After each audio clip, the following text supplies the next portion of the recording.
Out of 100 million fund, we're gonna make potentially 14 to 17 investments.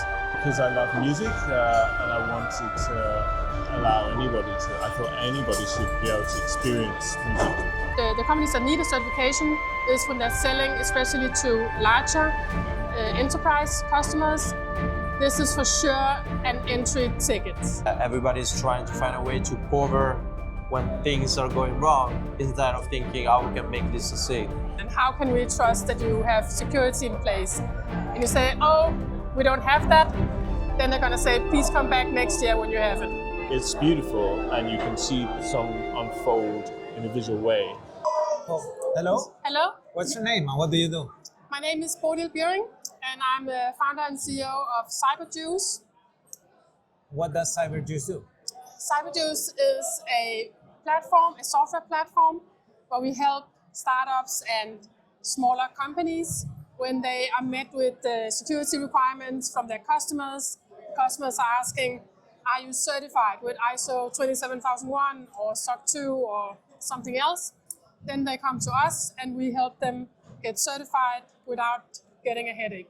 Which organizations manages the issuance of these certifications? That is certified, like authorized certified bodies that will give you the actual stamp.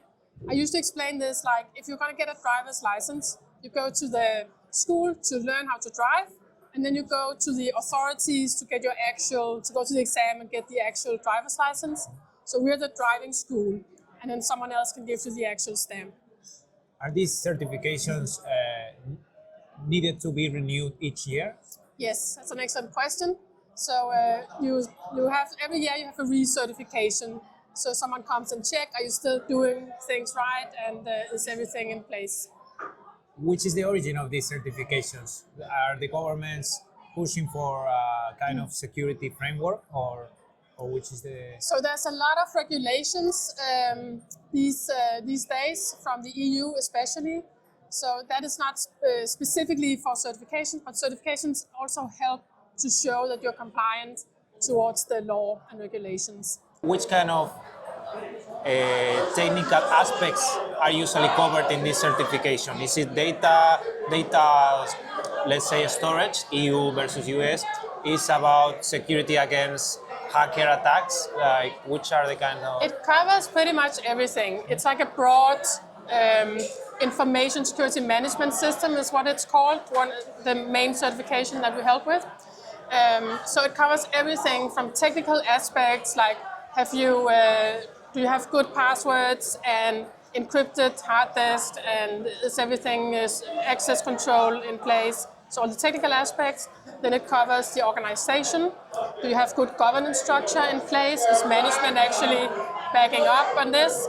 And then you have the people aspect. Do your employees actually know how to have good security habits? Do they know to not click links in emails, to not let people in the office who are not supposed to be there, to use good passwords and two-factor authentication?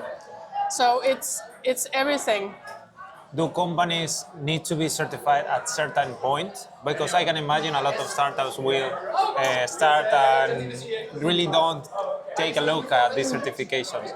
Which is the point, the time point where they need to be certified? That's an excellent question. So I would start with saying not everybody needs to be certified. So if you are a startup building a product for consumers, your customers probably don't know anything about these certifications.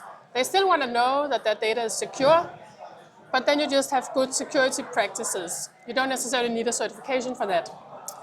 The companies that need a certification is when they're selling, especially to larger enterprise customers. This is for sure an entry ticket. It's like a license to operate, as we say. So you are not going to get through procurement to a sales cycle without a certificate for the enterprise customers. So, and you ask, when do you need it? I would say you need it before you start serious sales cycles with enterprise customers. That's a good point. So don't start before you have built anything. You can do some pilots before you get certified, But when you start serious sales cycles, that's a point where you want to have the certification. Okay. And have new certifications been issued since this new AI wave of LLMs, that agentic AI, I guess? Now there are new risks and new potential hacker attacks with these kind of technologies, right? Yeah, so there is an ISO certification that is focused on AI companies as well. So it covers like what you would expect from the more traditional certifications plus some AI controls, as they're called. And this one is called 4201. So there's an ISO certification for that as well. And we have the EU AI Act, which is some of it is already in place, and some of it will come in the next year or so.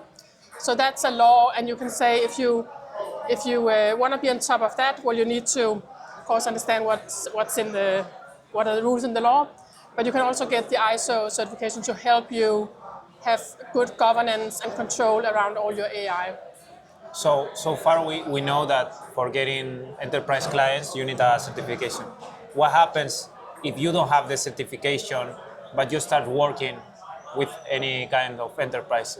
Are there any legal matters in that case, or any outcomes that are negative for the So it's not a legal it's not a legal requirement that you need a certification. It's more of a market requirement. So what will happen if you go to an enterprise customer and say, we have this amazing software product, now give us all your data and we're going to help you. They're going to say, where is your ISO certification and how can we trust that you have security in place? And you say, oh, we don't have that. Then they're going to say, please come back next year when you have it. So that's what will happen. You will meet the market demand. Okay. And regarding your business, which challenges does your business has right now? So our biggest challenge right now is to get more leads. Okay. Yes. More leads. So can you send us some leads? Then that would be helpful. Okay, perfect. And any lesson that you will tell to the viewers based on your entrepreneurial journey? Yes, I have one that I actually learned from another founder that I really took to heart and that I think is very good to always remember, and that is to stay as stupid and naive as when you started. It's Okay. just a really good thing to always remember, because it's the energy that keeps you going and keeps you resilient. Amazing. And any connection that you would like to have? Well, I want to say Barack Obama, but I would like some... Not yet. We don't have it yet in the network. Well, you don't know that. You don't know that. He might be a second order connection of someone. Maybe soon. I would just like to be connected to founders that have this problem and want help, because we are really focused on being the best solution for startups. Like it really should be a no-brainer to come to Cyberjuice if you have any kind of compliance problem, whether you're an AI startup or a SaaS startup. We can help you with your compliance work. So I hope you can spread this out to a lot of founders and early stage companies that want our solution. Perfect. We will. Thank you so much. Thank you, and thanks for asking for the interview. Hello. Hi, What's your name and what do you do? I'm Niccolò. I work for Chrysalix as an analyst, investment analyst. Chrysalix is an early stage venture capital firm that is based in Vancouver and the Netherlands. So we have our main office in Vancouver, and then we opened an office back in 2018 in the Netherlands because the TU Delft University was one of the partners of our fourth fund. And our main focus is mostly engineering firm and deep tech startups. So we invest in these deep tech startups from different sectors. So yeah. Which is the ticket size? So we have a pretty specific investment model. So our limited partners, so the investor in our fund, are big corporations. So that can span from different sectors. But yeah, we can share some name about. We have Mitsubishi, Hitachi, Camfor, LyondellBasell, Evonik as a chemical companies, SCG, which is another cement company, and basically we understand with them like a problem in the industry, in their industry, problem that we think are relevant to solve a bottleneck in their value chain, and then from that side we go back to the startup world and innovation world and try to find a solution for that specific problem. A problem that is mostly for the whole industry, not specifically for that partner, and that's what makes the impact for us. So we usually try to be the first investor in a company, investing 1 to 2.5 million as a first ticket, taking ownership between 20 to 30%, leading investing almost every time, and then we have the capability to follow up rounds with later on investment. Which is the main challenge that corporates have when acquiring a VC-backed firm? When in acquiring, Yeah, so when the VC wants an exit, which is the main struggle there? well, you have to arrive to an exit. So first of all, it's a whole path through the exit. So I would say everything that is before the exit, it's already quite challenging. So first of all, it's everything in the problem you're trying to solve, because most of the startups, especially founders, especially technical founders, they usually look for technology. They work on a technology and they find application for that technology. While I would like to challenge the founders to really find a problem that is worth to solve, not only in terms of size, but also in terms of why people cares about that. And it's important that the founder has the vision about his company and what he wants to achieve, but it's also really important that the problem that the technical founder is trying to solve actually work. And in terms of exit, it's in the deep tech it's a different thing. So it's very rarely that you're gonna have an IPO. So it's most likely that you have a strategic acquisition from big partner. So that's why it's also really important that you try to understand as soon as possible how the industry play, who can be interested in this technology, and how and why, and who can be the potential acquirer. So when we look at a company, even very early stage, we try to understand who's going to be interested in this technology, or for example, even in which scale, because maybe you don't need to scale to use size, or in terms of plans and capabilities, maybe you have to demonstrate the technology, and then you have an industrial partner that is already, once the technology is the risk, is already interested in buying and acquiring the company. So you can actually build a thesis around doing an early exit from the company if the industry allows you to. So yeah, it really depends on the industry and depends on the strategic partner. But yeah, it's actually changing the industry is a way, but changing the industry from the inside is also really, really, I think, something really important. That's what we're trying to do, because the thesis of our fund is the decarbonization of the industrial asset, but decarbonization of industrial assets through industrial efficiency. So we target in every solution that potentially can have an impact in creating value, reducing costs, reducing CO2 impact, reducing energy intensive stuff, because that's where the value is locked, and that's where also the emissions are most of the time. How many companies does the fund source, and which is the percentage of companies that pass through and are available to pitch to the fund? Oh, okay. We have a database where every founder can apply, and which have all of our LPs have access also to. So it can also give them visibility to the LPs. They can have visibility to these investors that might have some power to invest on their own, and that's potentially like around 2,000 per year, something like that in terms of numbers. And we made, out of 100 million fund, we're gonna make potentially 14 to 17 investments usually. So yeah, and you're gonna see 2K startups per year. Then you try to see which one of them match. Then we have 1 hour call with the founder, try to understand a little bit more, and then, but the due diligence process is really long for us. So usually can take even a year, even for an early stage company on a small tickets like this. And so because we are a small team, so, and we go a lot deeper into the technical details, the IP details, and so the due diligence gets long. So I would say not so many will pass the bar, and the bar is pretty high, and it's important for us to keep the bar high, because that's when you show consistency throughout all the funds that my company and our VC firm is one of the long-lasting in deep tech. It was founded in 2000, so we're raising our fifth fund. So it's really important to show consistency to the investor, and that's why the bar is super high. So What's a red flag that you can find when a company shows up to you?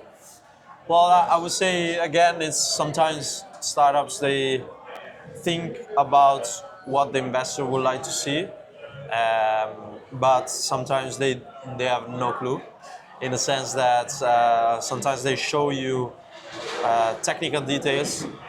I can do this faster, I can do this cheaper, I can do this better, but it's not important if no one cares about that advantage. So for example, I was talking with a company that it was making a new cement materials, and they were saying, my cement materials can dry faster, 2 times faster. And then I actually called a customer, a potential user of that material, and it was like, yes, but I build a wall, then I let it dry, and in the meantime, I'm building other walls, so I don't care if it takes 1 day or 3 days to do it. So that's a technical advantage, but that doesn't unlock anything. So the real important, when I'm saying solving a problem that matters, is really about solving a problem that can unlock value. So a piece of data that is missing in some sort of processes, that when you unlock that, you can attach that to some big decision-making process that can unlock some value, increase the throughput, increase the plant capacity, reduce the energy cost. And it's also so important, it's so very important for, specifically also for the industry and for potential acquirers and corporations, that it's not only about reducing the cost, but it's creating the value, strategic value. So there is so many examples and so many nuances, but it's really try to find a niche problem that have an impact, a big impact.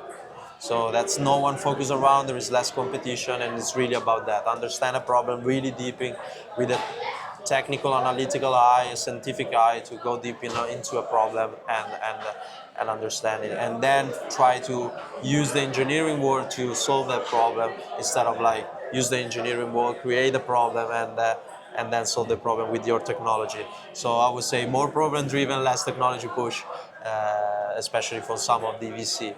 Then if that's our investment model. Of course, there are some type of innovation where, of course, a technology push can work, and there's plenty of cases. But yeah, it depends. For a VC like us, it's really important that, because it actually shows that you can grow, you can have return on them. What's the difference of investors in Vancouver, in Canada, and in Europe? Wow, that's something that we see every day.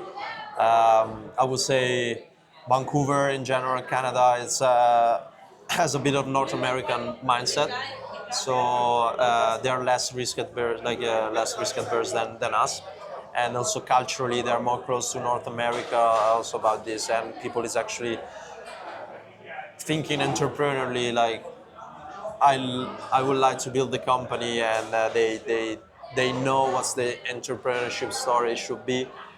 While here in Europe, especially in innovation, but in any piece of the ecosystem, there is a lot of risk aversion, and you can see that in deal terms, it's not friendly either for the investor nor for the founders. Everybody is trying to find a way to cover when things are going wrong, instead of thinking how we can make this succeed. So, and then it's a reflection that is reflected then in the term sheet, and in the regulation, in all the bureaucracy that you have around permitting for first-of-a-kind plans. It's really important. It's really slow. It can take some time. While in the US, maybe you have different regulation, or you don't have regulation. So I would say it's good to have regulation, but there should be different regulation between the fast pace of a startup and the fast pace of early stage companies, compared to the pace of the rest of innovation, or corporates innovation, or in general. So that's really something that is missing. Then the other big difference, of course, is the market. And in Europe, you have different markets. In US and Canada, you have one big market and one language, while here you have a lot of nuances, a lot of different regulations. So open a market in the Netherlands and then move to Germany is a completely different game. Then you have to move to the Nordics, add some other risk, and it can slow down the pace. So of course, like Europe is moving towards like having like a more shared regulation and stuff, but it's really also about the different stages. There should be like ad hoc regulation for different stages of the company, I would say. Any lesson for the viewers that you would like to mention? Well, in founders or whoever, Whoever. fuel curiosity, still have a lot of curiosity about stuff because it's what fueled the work. So it's really about keeping up the eyes open and have curiosity every day to whatever. It can be the policy, it can be a new founder, it can be a new love or a new company or whatever. Just have the curiosity to go and explore everything deeply, because otherwise there's no worth living and doing what we do. Nice. And any connection, any ask for connection that you would like to get? Well, if you're willing to approach the VC world, feel free to contact me on LinkedIn. And a lot of stuff, it's difficult because a lot of stuff I realize in the VC world happen behind the scenes. So feel free to reach out potentially. And the same for founders, like we have our website where you can leave our pitch deck and your pitch deck, sorry. And yeah. Perfect. Thank you so much for the interview. No worry. Hello. Hi, What's your name and what do you do? I'm Jonah. I'm a tech entrepreneur. Which is your startup? It's called Live. It's a music app. I'm aiming to make people be able to make music, make it as easy as listening to it. How does it look like? It's a sound canvas, so if you think of something like Miro, where you have all these different shapes, Live is a sound canvas, so you have lots of different shapes, and each of the shapes makes a different sound or has a different musical effect. You can touch and change and play and create music as you go along. What's the origin of this canvas idea? In which did you base your idea, and why do you think this is the approach that you want to take for your company? Well, it's a long question because I started making music apps a long time ago, and it's sort of been an iterative process to get to where it is now. I suppose I've always had an interesting idea of if you're a guitarist, you have, or a musician, you have like muscle memory. You know how your fingers, you play guitar and your fingers know where they're going to go. I don't think very hard how to do it. If I could encode that knowledge into a visual interface, then anyone could take the same thing and make it their own, if that makes sense. Okay. And when that popped, why did you decide to facilitate this?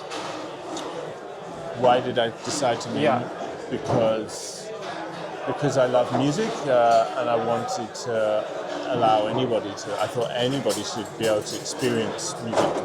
I always wanted to make it social. I also wanted it to be not just 1,000 elite artists with 1 million fans, but 1 million people with 1,000 fans or just their friends. It doesn't have to be a perfect song to enjoy it, especially if you're making it in live in front of you. And what's the stage of the company right now? Which challenges do you have right now? And the challenge is it's kind of done, and the challenge is getting over the release anxiety, putting it out there. This is actually the week I plan to launch, but I probably said that last week and the week before. Okay. So now it's time to launch. Yes. Which actions are you gonna take to launch? Well, obviously I have to do all the QA, make sure it works, that kind of stuff. The steps beyond that, I have a kind of a list of friends, a list of people that I know that would enjoy it, that I know well and I can get intimate feedback from. So I'll give it to them and probably have some calls and work through things with them. And see how that goes. I'll probably change some things, loop that a bit, and just grow slowly. It's better to have good feedback, quality feedback, than just 1,000 people used it and some people said some stuff. Are there any competitors that are doing something similar in the space? Do not mention them. I mean, the road to social music technology making is littered with dead projects along the way. So it's a kind of a difficult path. Many people have tried to democratize music, and it's failed many times. So in a way, it's a risk. But I think I have some interesting ideas. So one of them is making it visual. Like typically, when you make a song, you share it, and you have a song file. What do you do with that? You can't load it onto, TikTok, or we're in a visual society now. Everyone wants a video. So I've turned it by making it into sound canvas. It's beautiful, and you can see the song unfold in a visual way. So instead of showing a song, you show a video of that. That's one way that I hope will enable people to kind of engage with it in a different way. So what do you think about AI in music? Well, I think it can be part of an interesting process where you use AI to explore things. But I think the human has to be in the loop. Somebody sent me a list of AI songs. It was an app that you could make AI songs in. And you could go to their gallery, and people had made 1,000 AI songs. And I was like, this is the most. I couldn't even listen to one because I don't care. Like the value of it is close to zero when it's so easy. The resistance to there's nothing to be impressed by. You see someone climb a mountain or play some incredible piano. It's like really hard. That's impressive. To prompt something is not really impressive. Which is one lesson that you would like to give to the viewers? I think it's important to stay with your vision and stick with that and not get distracted by other ideas or I've studied a number of things that I think if I'd seen them through and kept going and given them the daylight that they deserved and got through the kind of some of the pain along the way, that belief would have seen it through and they would have been valuable. And I think it's too easy to get distracted by the next interesting idea. Okay, so be true to yourself. And stick with it. Stay with it. Okay, and any connection that you would like to get from the audience? I'd like to meet some amazing new musicians, the next generation that are going to make the next 10 years of incredible music. Perfect. Thank you so much for the interview.